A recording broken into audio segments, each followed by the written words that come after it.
Hello, my name is Megan, and I'm going to be talking about my white paper proposal topic. So for this, I decided to talk about the struggles of being a small business owner in the year 2020. I am a business major, and I think that this is like a big issue that's been happening this year. That's super evident in the business field because this year has been extremely hard on small business owners. So my mom is actually a small business owner, and her business in itself is a testament to this year being super hard.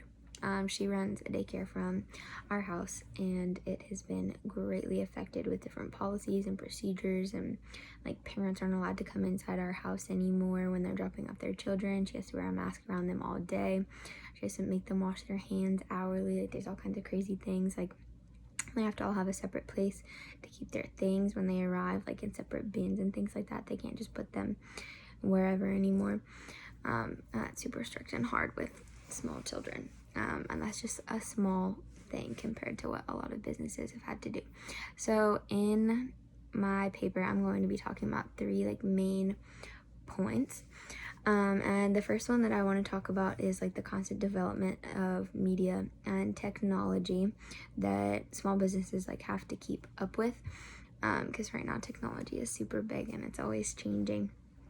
So they're always having to update new systems, like get things like laptops, iPads, iPhones if their business requires, and different like cash register systems and different softwares and that kind of thing.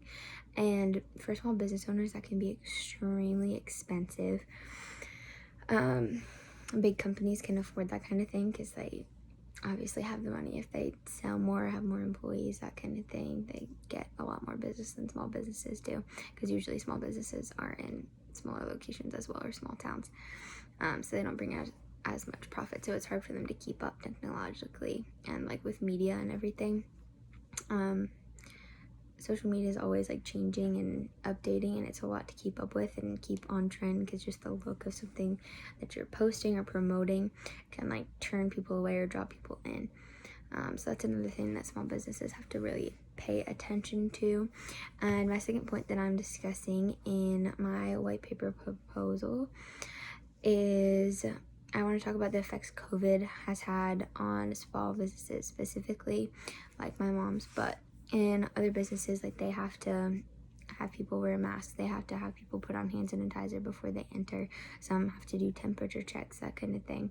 And a lot of stores and things have a capacity now, so they're not able to bring in as many customers as they would normally have, which obviously drops their sales and their business opportunities, because they aren't allowed to do as much as they were before because of things like that. They could probably have less employees working at a time, which just slows down everything. Like Starbucks, like they can't have a million baristas behind the counter because they can't stay 6 feet apart. So it definitely takes an effect on them, and it affects how fast they can move when they still have to run a drive-through, and in a drive-through nobody has to stay 6 feet apart. So the people that are working there have to work extra hard about being safer and cleaner and everything. Let's see.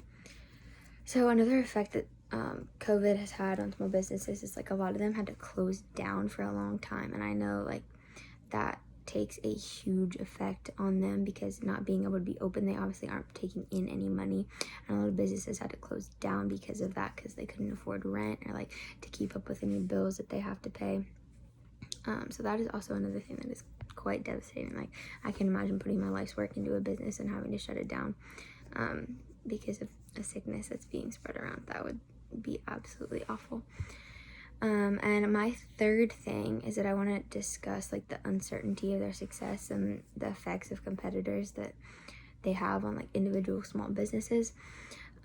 So with small businesses, like you can have the best idea and everyone loves it for like a year, and then the next year something bigger, better, and smarter, more efficient can come along and can like take you off the market so fast. So it's super important that small business owners are always staying up to date and brainstorming like new ideas and like putting them into practice, so that they don't get out competed. Or I guess that's not the right word, but whatever. So they don't fall out, and also So like if another business were to open up down the road, they have to be able to offer new things, because you can never decide or predict what other businesses are going to open up and offer, because they could offer the same thing as you and do it better than you. So you have to be the best at what you do and what you put out there. So that is the overview of what I am going to be talking about. I'm super excited to do this and to research more about small businesses. There's actually a small business that I am going to ask the owner about so that I can get more information for my white paper. Because I think that small businesses that are super successful, and especially ones located in small towns that the people have like a big heart for, I think that there's something that's super special and something that should be shared with other small businesses so that they can better reach their communities and get the people to love what they do so that they can grow and be more successful in where they're at. Thank you.